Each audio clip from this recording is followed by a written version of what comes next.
So my experience as a caregiver has been for so long, with my late mother, I was a caregiver to her for such a long time. I'm kind of going through that again. It's like a cycle with my father. Now I have a 6.5-month-old baby, and I'm finding that it's the same sine wave. It's like I view caregiving differently because I've seen it on both ends. I've seen it on the later stages of life, and I've seen it in the early stages of life. I'm still going through it.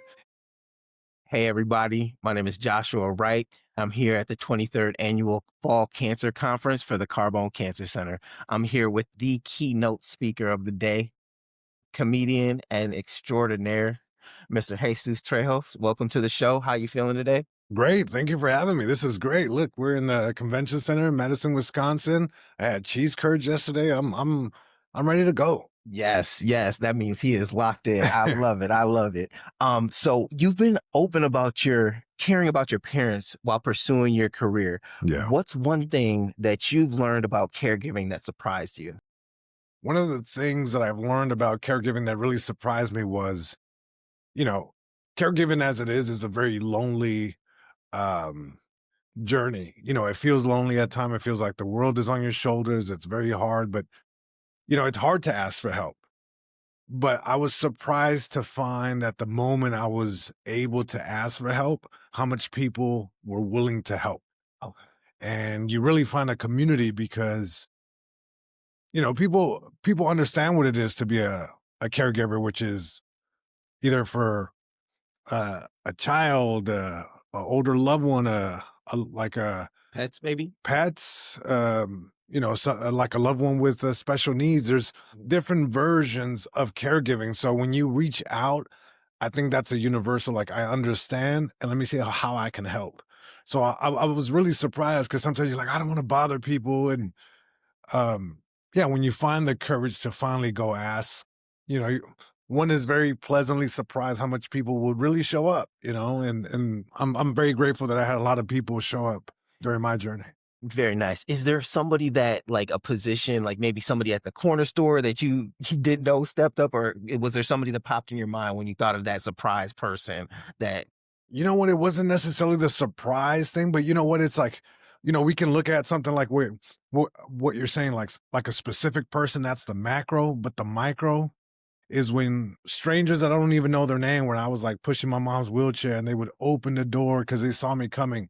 It's those acts at the micro and macro level that just make people like, I didn't have to say nothing. And sometimes it's like you see somebody, that's gonna need, yeah, it just lessening the weight of the day. yeah, Sometimes it's all we need. And, okay, loved ones, friends, co-workers, bosses, to even the stranger that held the door open a little longer for you. yeah, yeah. It's like we need people like that, and that's part of the caregiving community.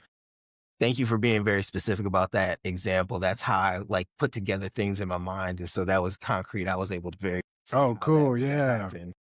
So balancing your work in comedy Mhm. and carrying responsibilities must require some amount of creativity. So how does your creative practice help you in your caregiving role? My creative practice, I'm a stand-up comedian. I do some acting and I do some writing.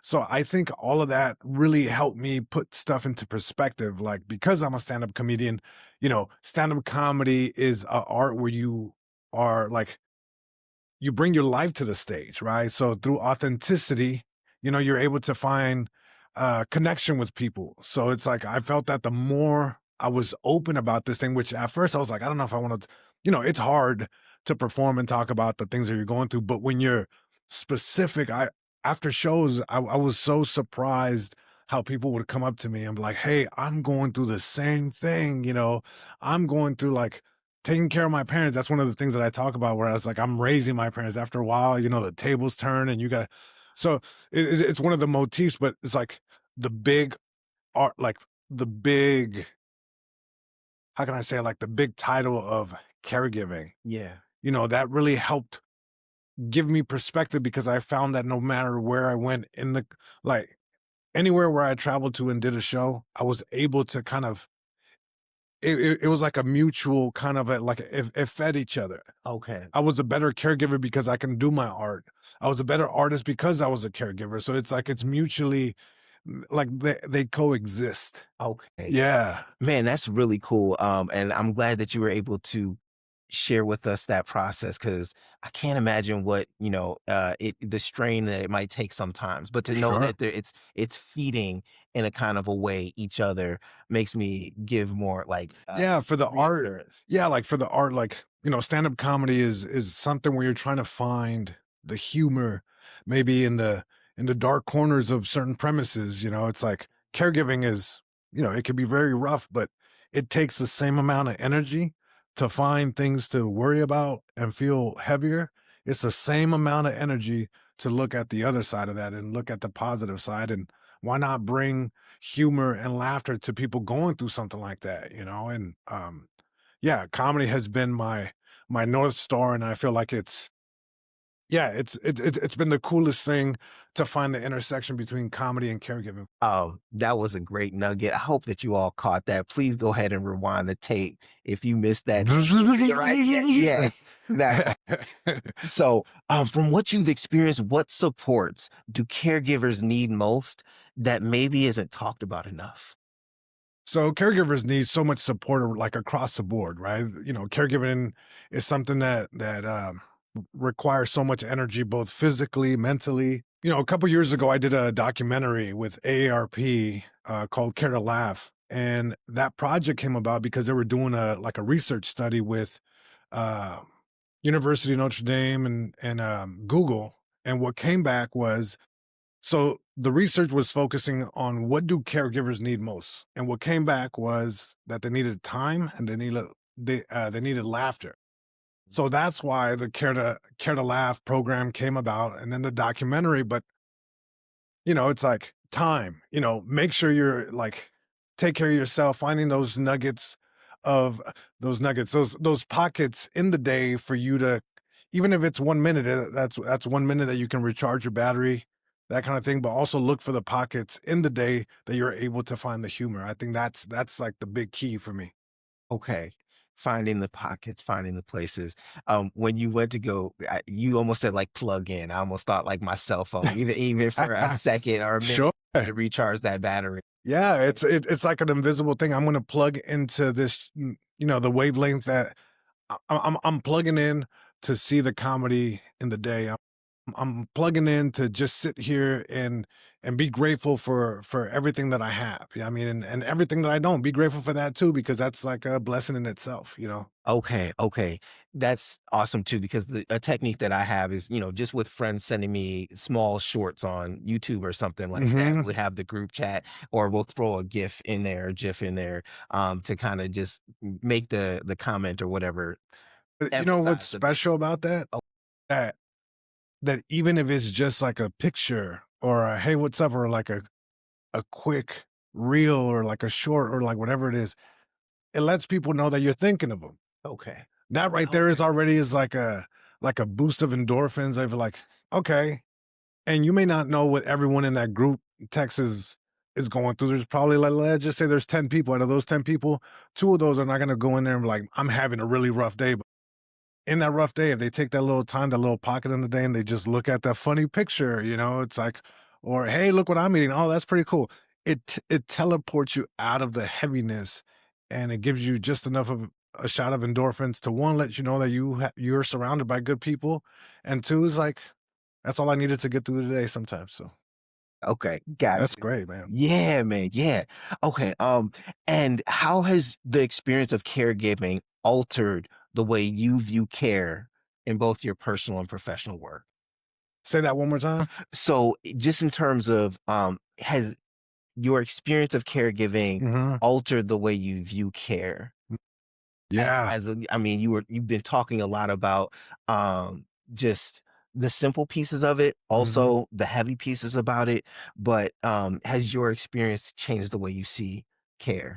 absolutely. So my experience as a caregiver has been for so long. With my late mother. I was a caregiver to her for such a long time, and it went from early on, advocating, going to the doctor, doing this kind of thing, to more of a like a hands-on, like more physical, like helping my mom go to the restroom and this kind of thing.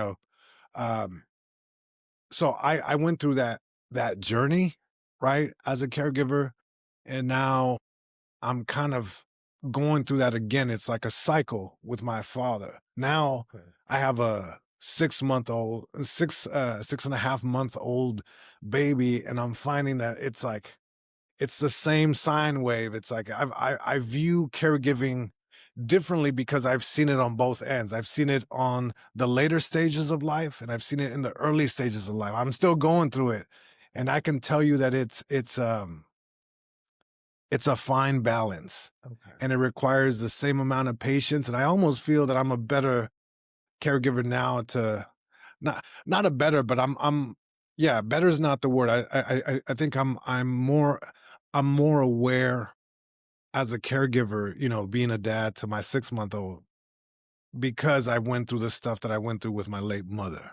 So it gives you perspective. Ultimately, being a caregiver, the longer you do it, it just gives you the perspective you need to tackle your caregiving needs in the future. Because you either know somebody that's caregiving, you're going to be a caregiver, or guess what? You're going to need one. Okay. So it's like, there's no way around it. It's like we're all connected to this thing. A little bit. Yeah, yeah, yeah. With like Golf. golf, Yeah. Boxing. that was a hole in one. That was a hole in one. Wow. That was a hole in one in my book. You heard it here first. Look, man. It was a par 5 hole in one. Thank you. You know yeah, how hard you yes. have to drive the ball to get there? No, I don't play. I mean, look, I love it. That's exactly right. Just in terms of how I felt about what you're saying, that perspective of being able to see both, because the Lion King pops up in my mind, the circle of life, Circle of life. right? Beautifully said. Yes. But just the way that you're framing how there's overlap and parallels in each piece, but it enhances, or, like you're saying, how you're thinking about things is forever changed, but in a good. In a good way. Yeah. It doesn't all have to be heavy. Uh-huh. The heavy's going to find you. Ooh-wee. It's going to be right there. It's around the corner. And guess what? You're going to meet it when you meet it. But, yeah, try not to carry all this stuff. It's some beautiful signs and things along the way. Have you ever read the book The Alchemist? No, I I- need to. I recommend it. Okay. Just seeing the signs, seeing these yeah, Okay. opening yourself up to the good signs. So Okay. Thank you for the book recommendation. And as we're wrapping up here, if you could give one message to someone who's just stepping into a caregiver role, what would you tell them? for anyone that's stepping into like a caregiving role early on or for the first time, all I can say is show yourself grace. This is a hard journey. Be easy. Be easy on yourself. You're not going to know all the answers, and that's okay. That's natural.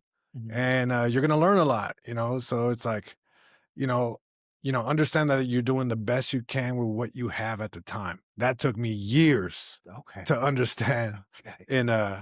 in therapy. And you know what? It's yeah, just know that you're doing the best you can with what you have in this moment in time.